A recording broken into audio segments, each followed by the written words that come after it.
Hello, and welcome back to Her Becoming. If you are joining us for the first time today, you are catching us at quite the time. This episode is going to be much different than a typical episode because I have not released an episode in 12 weeks, and I'm going to be sharing with you today why that is. Typically, my intention for this show is to use it as a resource to support you and not just talk about me and my life and my drama. But it's really important to me that I use this episode to share what I've been going through, what's been going on in my life, because it's important context as we continue on with future episodes and really resetting the foundation, I should say, in how we will be moving forward. So, let's start by addressing the elephant in the room, shall we?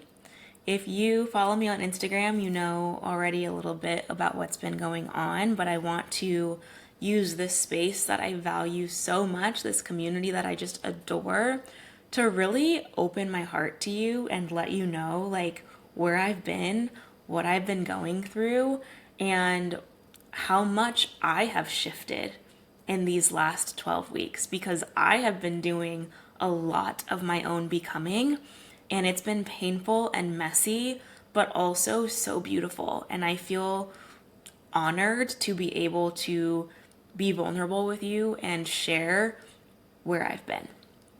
So, first things first, if you've been listening to this podcast, you have heard me talk many times about a wedding and getting married.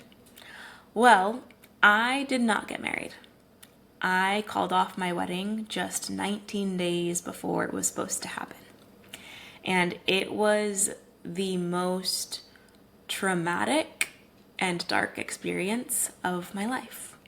Exiting a almost 9-year relationship, calling off something that I had been planning for 18 months, and stepping into a brand new chapter after discovering and finding out information that rocked me to my core. I want to preface all of this too with I'm still healing. I'm sharing this all with you from the middle. And I think there's so much beauty in that, right? So much power in being able to show up from in the messy, muddy, icky part of an experience and share the insights that you're learning in real time instead of waiting until you're somehow magically healed or at the end of something to share the reflections. I am not magically healed. I am very much still in it, but I also feel really great. And I'll talk more about that in this episode. As you can imagine, making a decision to call off your entire wedding and exit a relationship just weeks before you are supposed to be becoming a wife is such a traumatic experience. It quite literally spiraled me into the darkest days of my life. It was the worst day of my life, to be completely frank. I spent days, weeks even, barely eating, not having an appetite, just operating in full shock and survival mode. If you've been through a breakup, which I'm sure most of you have listening to this, or experienced any sort of deep grief, you know exactly what I'm talking about. This was layers of that grief because it was exiting a long-term relationship. It was calling off a wedding. It was the publicness of everything that happened, which I won't get into details of. It's not my intention to use this podcast to bash or spill the tea. That's not why we're here. I'm here to talk about the healing journey and to talk about how we can support ourselves, because I'm sure I'm not the only person that has gone through something of this level of pain. And that's really where we're going to focus. There is so much grief in thinking your life is going to be going a certain way and then experiencing the crashing down of all of that disappearing basically overnight. And I know that we never know how life is going to go. Life is always unpredictable, but canceling your wedding less than 3 weeks before is not normal, right? It's not something you hear about every day. The details and the events that led me to make that decision are not normal. They're not things that a lot of people will necessarily experience, at least to this depth. And what I came to really realize in the midst of this heartbreak and this trauma is when you are going through a breakup, you are not just exiting a relationship. You are exiting an entire identity of who you thought you were becoming. And you have no choice but to step into a new one. You are literally releasing everything. The world as you knew it is crashing down. And you have to learn to create your own reality from scratch. And there's something so beautiful about that, but I'm not going to sit here and pretend like that shit doesn't hurt. Like that shit doesn't just rock you to your core. Have you questioning, why me? Why would this happen to me? And it also teaches you a hell of a lot of lessons. And this experience has been the greatest lesson I have ever learned in trusting my intuition and honoring my body. Because if I'm being completely honest, completely raw, honest, keeping it 100 with you, I knew I was settling. I knew that things were not okay. I knew that this was a relationship that was not reciprocal on a spiritual realm, on an emotional and mental realm. And I knew that it wasn't lighting me up inside. But I proceeded. My mental health was really rocky the last few years. But I kept placing the blame on other things like, oh, my business isn't doing well, or finances are so up and down. But the reality of it was my nervous system was completely dysregulated so often and so consistently that it almost started to feel normal. I was gaslighting myself into thinking there was something innately wrong with me. You're just anxious, you're just depressed, it's just that PMDD that you just got diagnosed with. I was so unable to address the real honest root of what was causing this dysregulation that I was willing to put the blame on myself instead. And if you are someone who has people-pleasing tendencies, many of us women do, I was so set on thinking I could fix it, thinking I could make things better if I just stayed in control. If I could just be in charge of how everything works in this relationship, then it'll be great. It'll be fine. I can have the dream wedding. I can have the dream life. I can build the dream family.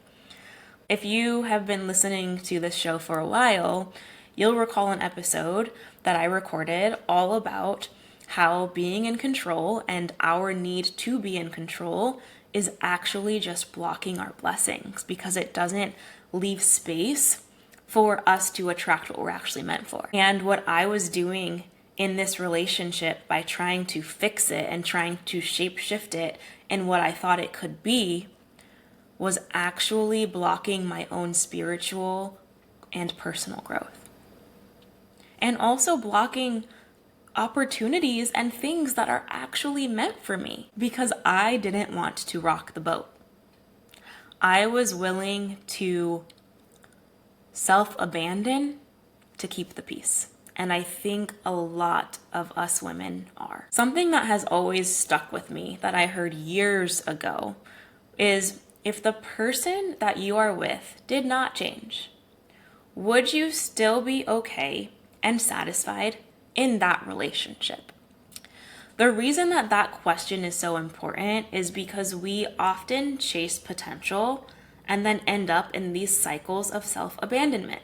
You're going to hear me talk a lot about self-abandonment, and self-abandonment can happen in a lot of ways, but what it really means in the context of this and relationships is it's when we make decisions based on keeping everyone around us comfortable, neglecting what we actually need, want, or desire. So, when you are chasing potential, you end up abandoning what is actually meant for you because you are waiting and waiting and waiting on something to arrive that probably never will. Things to change that probably will never change. And it leaves us stuck. What I now realize is I was putting all of my love into this relationship and trying to control it, trying to control him, trying to keep the peace in my environment so that things felt safe and I didn't have to make a really hard decision. But what that was doing was taking away my love for myself. I didn't have much to pour back into myself. And now what I'm realizing, coming from this, operating in this state of immense self-love, is I wasn't actually loving myself. I was measuring my love for myself in how much love I could give away, and how much love I could provide, and how much stability I could create in situations that weren't creating stability for me. And I strongly believe that the reason that we avoid ending something that we know needs to come to an end is because we are so afraid to face the grief that we know is waiting for us on the other side. And like I said, I am very much still processing all of this. But I can confirm that the freedom and the self-love that I feel for myself on this side was 100% worth the storm. It was worth the darkest days that I had to go through. We've all heard the saying, follow the fear, do the scary thing. And when the scary thing is something that is going to completely change the trajectory of your life, it's not an easy decision to make. It's not a sexy decision to make. But it's usually that very thing, that very decision, that is going to propel us into becoming the person that we are meant to be. Because avoiding that and not making that decision is keeping us complacent. It's keeping us stuck. It's keeping us stagnant in our timeline when there is so much more out there to be learned, discovered, and seen. And above anything, I think this experience has really forced me to reclaim my power and learn how to love myself in a way that I haven't for my entire 20s. I still don't think God had to be so aggressive with this, but it happened the way it happened. And as painful as it's been, I'm so grateful. I am so grateful that shit hit the fan. Would I wish what I went through on another person? Absolutely not. Wouldn't want that for anyone. But for me, it was the lesson that I needed to experience in order to make a change. Michelle Obama recently said on her podcast that you're going to receive lessons in whispers, and if you don't listen, it's going to become a roar. And I was getting the whispers. I knew, my intuition knew, my body even knew that things weren't right, things weren't okay. I even believe that my random breakout of cystic acne was a result of nervous system dysregulation. The pains, the severe PMS symptoms I would get were signs of a dysregulated nervous system. There's whispers that show up, but we push them aside and say, oh, nope, that's just my period, or that's just because I'm anxious, or that's just because my business, or whatever it is. We like to shift blame and compartmentalize instead of trusting what our inner knowing, our inner wisdom is trying to communicate to us, which is usually really clear. We just don't want to hear it. And so I had the whispers. The whispers were present. But for me to get where I am today, I unfortunately had to hear a roar. And that's what this was for me. And the timing of all of this was just wild. If you're into astrology, which you know I am, my Saturn return, good Lord, my Saturn return. I thought I was done with her. Can we just start there? I thought I was done with her. If you've been with me from the beginning, you know that I actually started this podcast to share the lessons that I learned through my Saturn return because I thought she was finished. I knew I was technically still in it, but I thought the lessons had come and go. If you're not familiar with the Saturn return, it is essentially a period of time before you turn 30, so think like 27 to 29, where you just go through immense change and transformation. Most people in this time period, whether you believe in astrology or not, when you're at that almost 30 age, you're seeing relationship changes, job and career changes, you're finding your passion, you're maybe having kids or getting married or getting divorced. Like, it's just a very pivotal time in our human lives. And I specifically remember when my Saturn return started, March 2023, it was a dark time for me. I had just recently found out I had a stepdaughter, which that's a story for another day and a glass of wine. My acne was really just showing up out of nowhere, and that took me on an entire journey of like my self-confidence being destroyed and that disrupting my business and the ways that I showed up. Things were really rocky for me, and it showed up in waves of ups and downs. But again, I thought I overcame it. And I just think it's so funny, but not funny at all, the way that this all blew up literally 6 weeks before my Saturn return officially ended. It was kind of like the universe saying, girl, I know you think you've learned everything, but mic drop, your whole life now must change. And that shit's traumatic. But I'm sitting here, I feel good. I feel grateful. I feel like I have a different glow to me. I mean, look, we're on video now, guys. Like, I am showing up differently, even just here in this space, to connect with you differently because I feel good. And every day isn't great and perfect. I'm still in it. There's still tears sometimes. There's still pain, and there will be for a long time. But I've moved into acceptance and growth.